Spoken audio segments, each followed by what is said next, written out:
High সকলকে, আমি আবার একটা ভিডিও নিয়ে চলে এসেছি তোমাদের সাথে। আজ ছিল জন্মাষ্টমী। আমি ভিডিওটা জন্মাষ্টমীর দিনকে করেছিলাম, বাট আমি এটা জন্মাষ্টমীর পরের দিন আপলোড করব। তো প্রথমেই স্নান টান করে শাড়ি পরে নিয়েছিলাম। আর আমি শাড়ি পরার পর দেখো ওর মুখের হাসিটা দেখো, আমার কোলে উঠে সে কারোর কোলে যাচ্ছে না, সে ভাবছে আমি ঘুরতে যাব। তারপরেই আমি সুন্দর করে গোপালকে স্নান করাতে বসে পড়েছিলাম। তুলসী পাতা দিয়ে গঙ্গা জল দিয়ে আমি স্নানটা করিয়ে নিয়েছিলাম। আসলে সব নিয়ম জানি না, যেটুকু নিয়ম আর কি মেনে করা যায়, যেটুকু যা করা যায় নিজের মন থেকে যেটুকু পারি সেটুকু করি।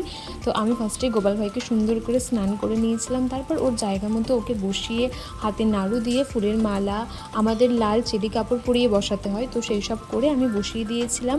তো তারপর মা সব জোগাড় করে দিয়েছিল, আমি সেই মতো সাজিয়ে দিয়েছিলাম। দেন তারপর ঠাকুরমশাই চলে এসেছিলো, এসে তো আমাদের জাস্ট পুজোটা করে নিচ্ছিলো। এইভাবেই আজকের দিনটা সুন্দরভাবে কেটেছিল।